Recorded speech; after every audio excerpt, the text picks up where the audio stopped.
शादी के 6 महीने बाद भी अपनी पत्नी के प्यार को तरस रहा था मयंक। वजह थी मयंक की साधारण सी छवि और साधारण सी नौकरी। कोई बनावट नहीं, संयम से काम लेने वाला गुस्सा तो मयंक को आता ही नहीं था। अपने प्राची को भी देखते ही पसंद कर लिया था मयंक ने। प्राची गेहुआ रंग, तीखे नए नक्श के साथ भला की खूबसूरत थी। बस एक ही कमी थी उसमें कि वह खुद की तुलना हमेशा दूसरों से करती थी। इस शादी के लिए भी वह राज़ी नहीं थी, पर पिता की बीमारी और माँ के भारी भारी डायलॉग के सामने उसकी एक न चली। वह किसी को बोल ही नहीं पाई कि उसे यह रिश्ता मंजूर नहीं, और न ही उससे किसी ने कुछ पूछा, क्योंकि सभी जानते थे अल्हड़ पाने में प्राची गलत फैसला ही लेगी। फिर मयंक बहुत ही अच्छा और सुलझा हुआ लड़का था, तो चट मंगनी पट ब्याह वाली बात हो गई।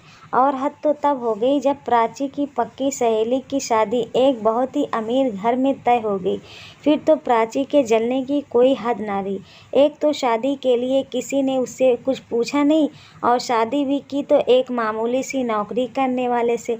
प्राची की नज़र में अंदर ही अंदर घुट रही थी, और उसका सारा गुस्सा बाहर निकला शादी की पहली रात को जब मयंक उसके पास गया तो वो फट पड़ी। खबरदार जो मेरे करीब आए।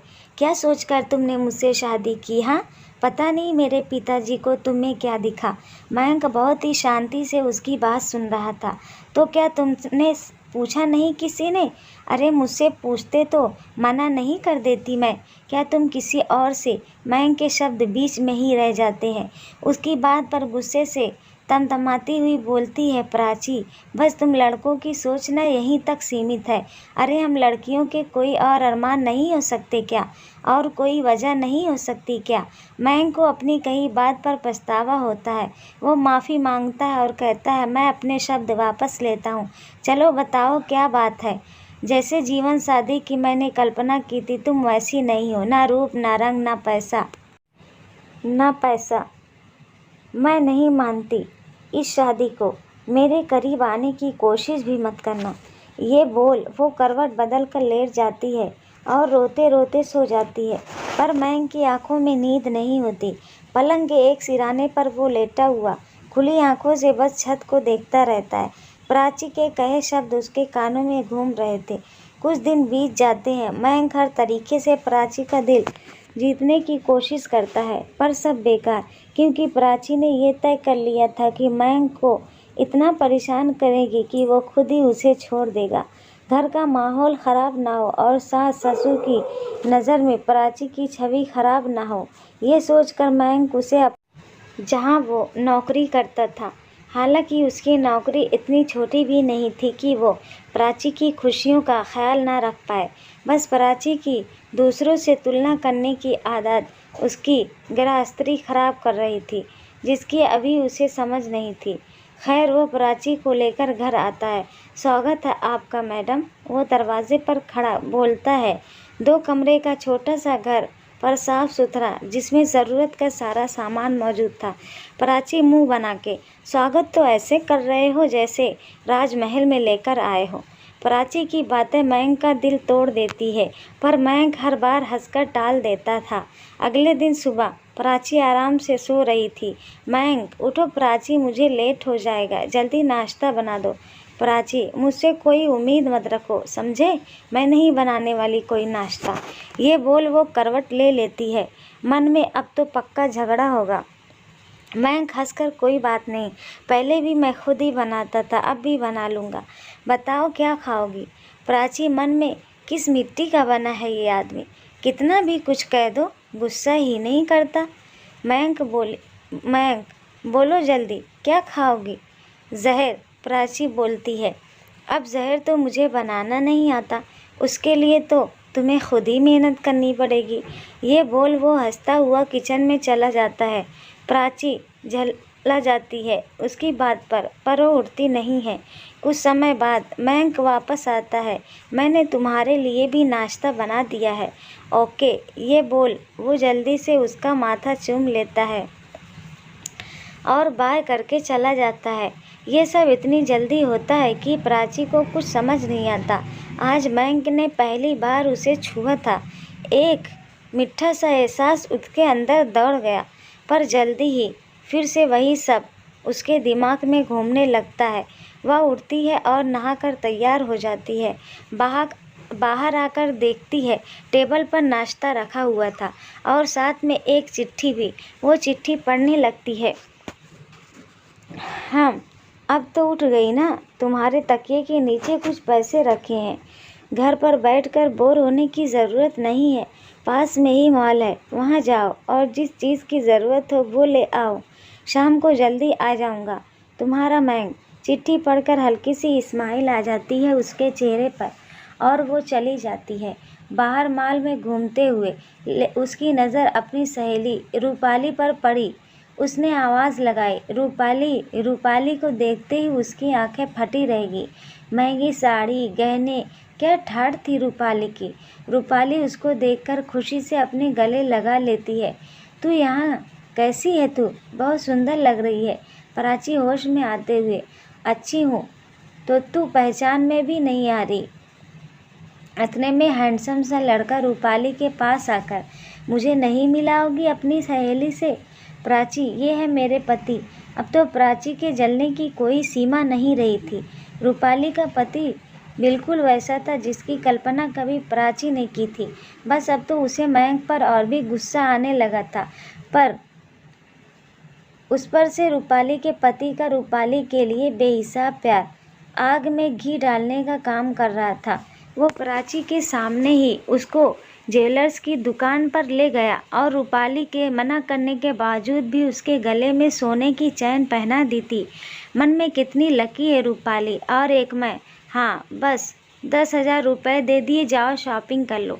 दनदनाती हुई वापस आ जाती है और गुस्से से सारा सामान वहीं सोफे पर पटक देती है और खुद खड़ी हो जाती है खिड़की पर जाकर।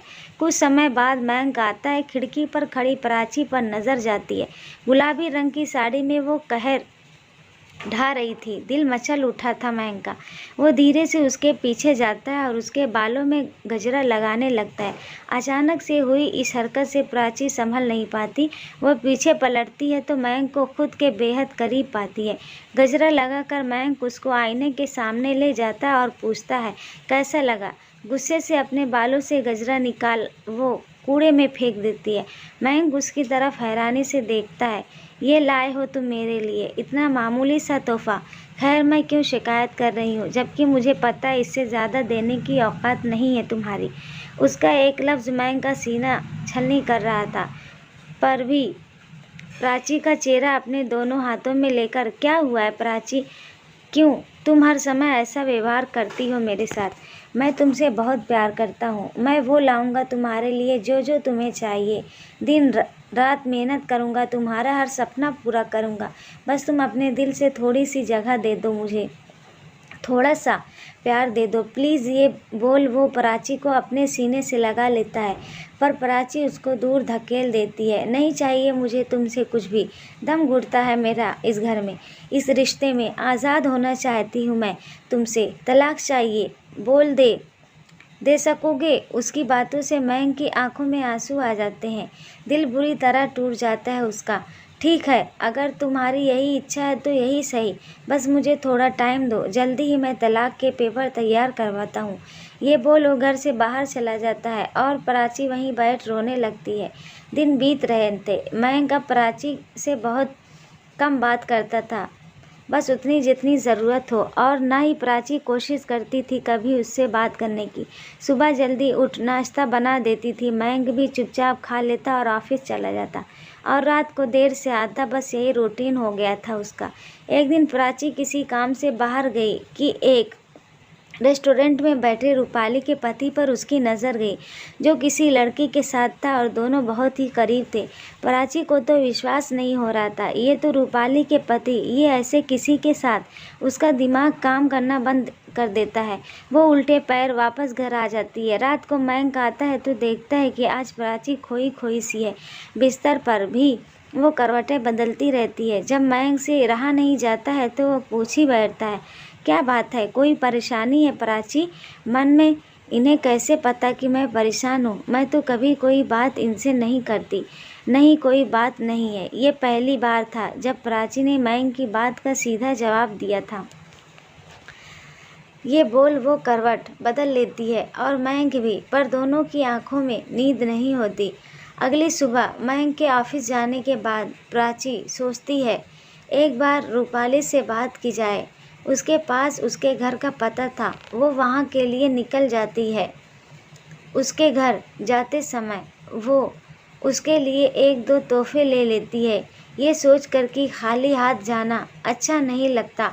उसके घर के सामने पहुंचकर वो अपनी साड़ी ठीक करती हुई आगे बढ़ती है कि हाथ में से गिफ्ट वाली बैग नीचे गिर जाती है।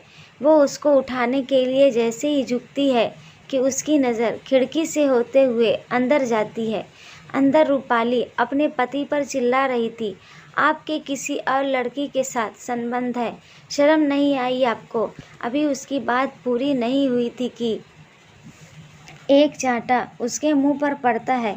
रूपाली का पति उसका मुंह दबाते हुए, औकात में रह अपनी, समझी? अरे थी क्या तू? मेरे से शादी करने के बाद तेरी पहचान बनी है। ये महंगे कपड़े, ये जेवर, ये शान और शौकत, कभी सोचा था सपने में भी? नहीं ना। यहाँ रहना है तो सब बर्दाश्त करना पड़ेगा। बाहर खड़ी प्राची को लगता है कि ये चांटा उसके मुंह पर मारा है, उसकी सोच पर मारा है। इतने में रूपाली एक जोरदार थप्पड़ खींचकर अपने पति के मुंह पर मारती है।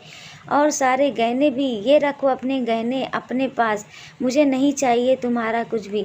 मुझे एक प्यार करने वाला पति चाहिए, दिखावा करने वाला नहीं, जो बिना बोले मेरी सारी बात समझ जाए। ऐसा जीवन साथी चाहिए मुझे, और उसके साथ तो मैं झोपड़ी में भी रह लूँगी, समझे? ये बोल रूपाली अपने पति का घर छोड़ चली जाती है और प्राची अपने घर। सैकड़ों विचार उसके मन में घूम रहे थे।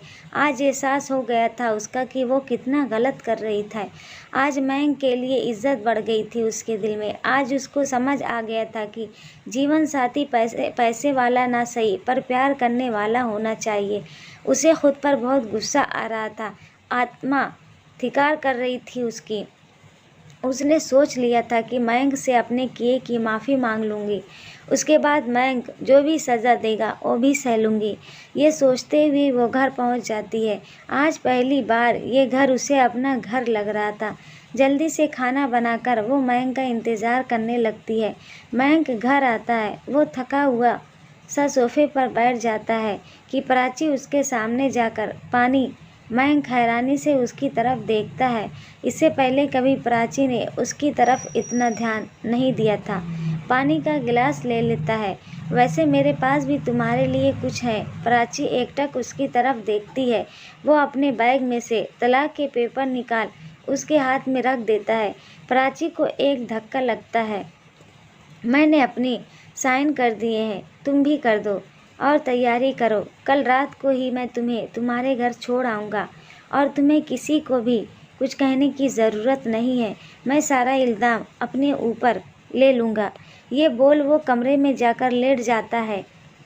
प्राची बाहर खड़ी बस खाली आंखों से उन कागज़ों को देखती रहती है जिन पर मयंक के साइन थे। खुद से नफ़रत होने लगी थी उसको। उसका दिल कर रहा था कि धरती फट जाए और वो उसमें समा जाए। अगली सुबह प्राची के उठने से पहले ही मयंक ऑफिस चला गया था। प्राची उठती है, देखती है कि नाश्ता टेबल पर रखा है और साथ में एक चिट्ठी भी। आज ऑफिस से ज़्यादा काम है तो जल्दी चला गया हूँ, तुम तैयारी करके रखना, रात को निकलना है। ये पढ़ते ही कब से रुके हुए आंसू बह जाते हैं उसके। रोते रोते वो बोलती है, कम से कम माफ़ी मांगने का मौका तो दे देते। पूरा दिन रोते रहती है। वो खाना भी नहीं खाती। बड़ी मुश्किल से वो अपना सामान पैक करती है। रात होती है। थके कदमों से मयंक वापस आता है। रो रो कर आँखें उसकी भी लाल हो गई थी। वो अंदर आता है। बाहर सोफे पर ही प्राची बैठी होती है, चेहरा मुरझाया हुआ था। मयंक उसकी तरफ बिना देखे, सारा सामान रख लिया ना, कहीं कुछ रहा तो नहीं गया? प्राची मन में, मेरा दिल रह गया है तुम्हारे पास। मयंक प्राची के पास जाकर चले वो सामान उठाकर आगे बढ़ता है कि प्राची उसका हाथ पकड़ लेती है। मयंक के कदम रुक जाते हैं। वह पीछे मुड़कर देखता है। आंसुओं से भीगा हुआ प्राची का चेहरा नजर आता है।